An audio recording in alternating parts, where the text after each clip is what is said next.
G'day, folks. Welcome back to another Beam 42 episode. How are you, Beam? Looking forward to round 19? Looking forward to the footy again. Can't wait for Thursday. Yeah, love a Thursday game. And just very quickly, we'll talk of a few things that happened during the week. And look, to me, one of the big ones is Moses having a back injury from Origin. Missed last week. I thought he was a bit soft, but then he's missed it again this week. So maybe it's a bit more than I thought. Well, they said a fractured vertebrae or something, right? So fracturing his back. But they also said that he's only going to be out this week. So, when you hear that, then it can't be too bad, right? So assuming that no one's telling porkies, then, it shouldn't really upset the Eels too much in the run to the finals. No, exactly. But there's been a bit of talk about how Milford might be the guy that they get just as a Barry backup. Yeah, I think that's a good pickup, right? I mean, I think the guy is still a classy player, and he's not an old man now, right? So in the right system, I think he could be a handy pickup, and certainly as insurance, I think not a bad one for the Eels for this year. Yeah, I agree. I think it'd be an astute pickup just as a backup, but.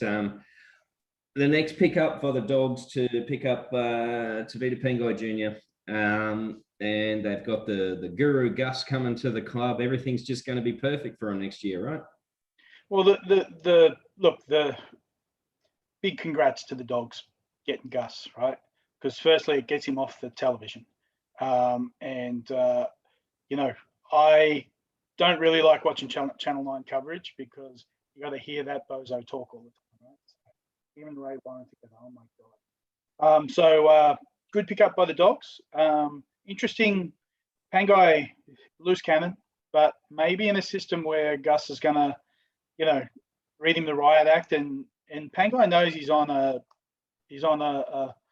small amount of rope, right? If he screws up again, then they're gonna fuck him off, right? So that will be pretty clearly known to him, right? So same with Paul Vaughan if Paul Vaughan signs there as well. Yep. Look, the only thing I'll say is Gus going to the Dogs won't get him off the TV because he's been doing the same role with the Warriors and he still can't get off Channel 9. Oh, Jesus, really? Yeah. But look, to be honest, I think take a punt on Tavita Pengai. I think he can be a good player. But I don't know. I think Gus has had his day of being the guru. And yeah, look, we'll see. We'll see what happens with those guys. I think the Dogs will be better next year, but they will still not make the 8. So there's still going to be a non-compete team. They're going to be a pretty good team next year, right? When you look at the names through their team, their big problem is they don't have a 7 and they don't have a 9, right? So it'll be interesting to see what happens. Nice. Are you making an early call for the top 8 as a smoky for the Dogs next year? I am. I'm backing them that they will be somewhere between 7th and 11th. Nice. All right. I'm going to keep this recording and play it back to you about this time next year. Speaking of windows, the Tigers will make the 8. Right. Yeah, good.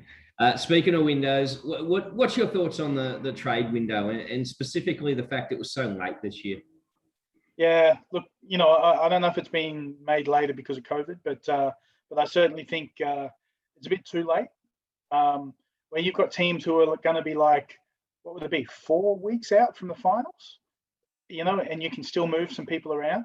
I just think that is too late, right? So you're probably at the stage there that, you can have decent players who, clubs are happy to move on early and their hit to the salary cap is not that large that it would allow those movements to happen, right? So now, I'm a big fan of that in the NHL and in the NFL, right? Because you're trading futures, you're trading draft picks and stuff like that. But without that, I just think it's too late.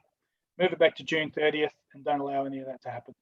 Exactly right. The only way this really succeeds is with a draft, so that you're giving up your future prospects, which this just doesn't happen in the NRL. So now this is just a straight out guns for hire for the final series. And to me, it just doesn't sit right. But anyway, it is what we've got. And maybe the Titans can offload someone like a Proctor to a team that wants to miss out on the grand final.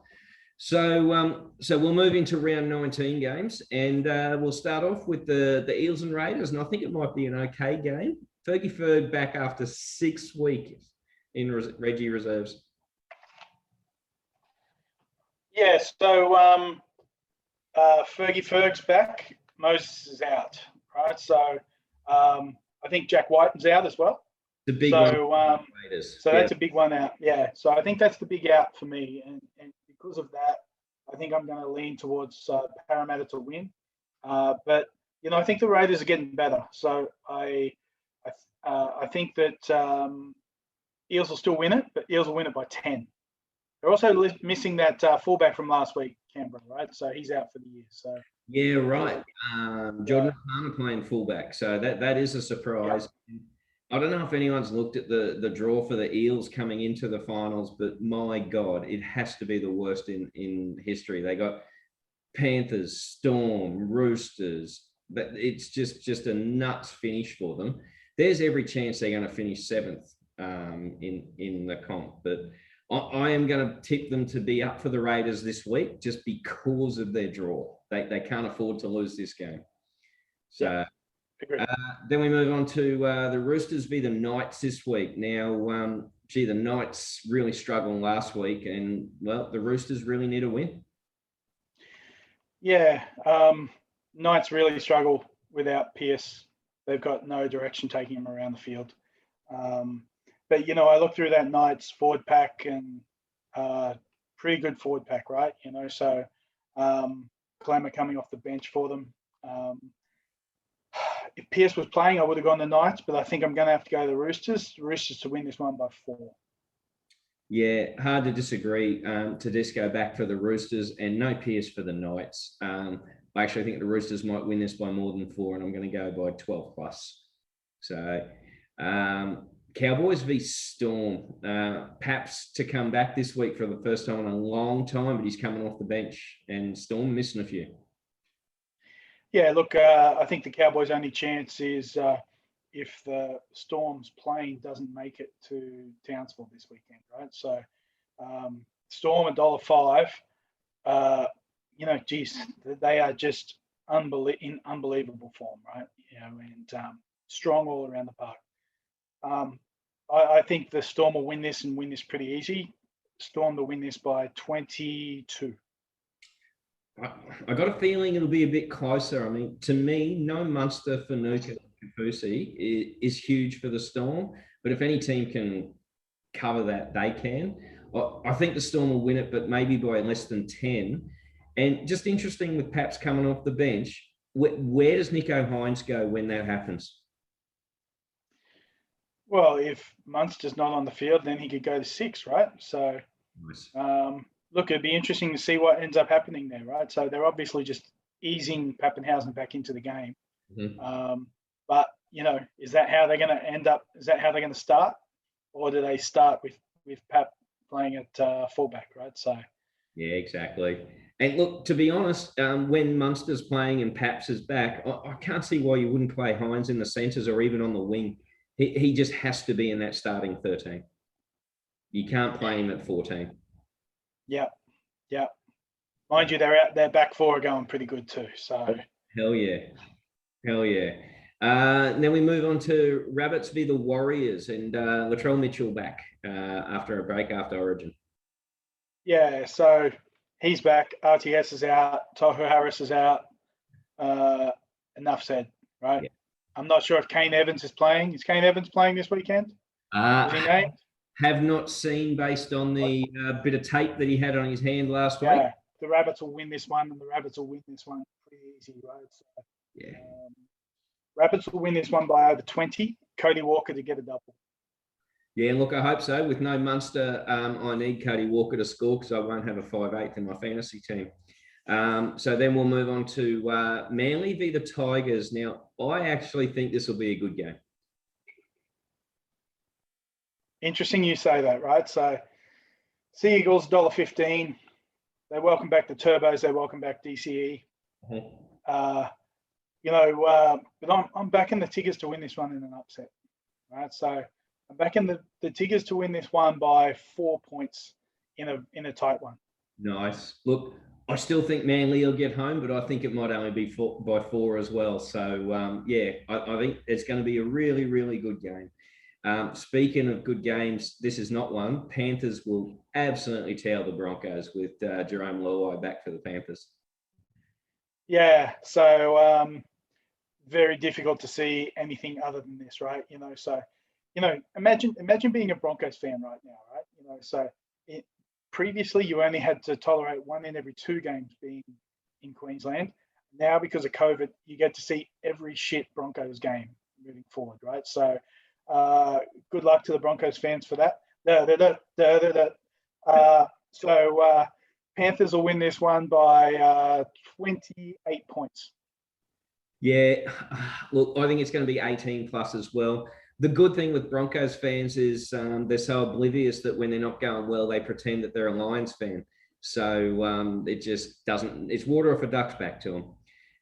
Now, we get into some really serious talk right now, my friend. We get into a Sunday match that this will determine one of the teams potentially making the 8. We got the Dragons v the Titans. Yeah, big game for both of us, right? So I think the Dragons win, we can make the 8. If the Titans lose, you're gone, right? Yeah. So agreed. Titans $1.52 favourites. Interesting, because I looked through the teams and I don't like the Dragons centres. Gerard Kirtley Beale and Cody Ramsey. Oh my God, right? But then I look across. Look, your centres are okay, but your halves are a bit itchy, I think, right? So not really a fan of your halves. I think the forward packs, they'll go with each other. And I look at the bench and think that I like our bench a bit better with JDB coming off the bench for us, showing us a bit of mongrel, showing his mongrel. I like Jaden Sullivan being in for us at 6. Assuming his leg is okay, he'll also kick goals. The kid can kick. Big upgrade from Corey Norman or Jack Bird. So I'm going to back the Dragons to win this one. It's going to be a tight one, right? So Dragons to win this one by 4 points. Okay. And look, one thing I saw that, and you didn't mention, was I like the look of Matt Fegai back on the wing for you guys. I love the boys, and that gives me a little bit of worry. To me, it's just going to come down to whether or not Kevin Proctor bites someone or just decides to go completely book, and we'll be 1 short for 10 minutes. And I think that'll be the difference. If we don't get anyone sin bin, we'll win it. If we get someone sin bin, we'll lose it by 18. So who's he likely to bite? Who's your prediction? So my prediction with no refereeing decisions, I've got the Titans winning by 8. Okay. I'm a big fan of this Toby Sexton. I've seen him play never, and I've actually only heard of him once, and that was when he got traded to us from the Warriors. But you know what? Fogarty had a compound fracture last week, so he's gone. I was a bit surprised Tanner Boyd didn't get selected because he's played for us before, and I don't know. He's one of the boys too. He's a Keebra Park boy, so I don't know. Something's just not quite right there. But anyway, good luck to you, Toby. And I've got the Titans winning by 8, but it will come down to a sin bin. I can almost guarantee it. I just like that. You don't know this kid. It's always good when the kids get a run, right? So, I'm happy that Sullivan gets a run finally, right? I think he's a good thing for the future. So, neither of us are going to win the competition this year, right? So, play some of the kids that we hope that will, get us there in the future. So, Anyway, good luck this weekend, mate. Yeah, exactly. We'll be shooting a few messages back and forth, I'm sure. For sure. And round out the game, we've got the Dogs and the Sharks. I'm not sure I'll be interested after our game to even watch that. Well, I'm not sure I'll be sober. Look, Dogs $3.75, Sharks $1.28.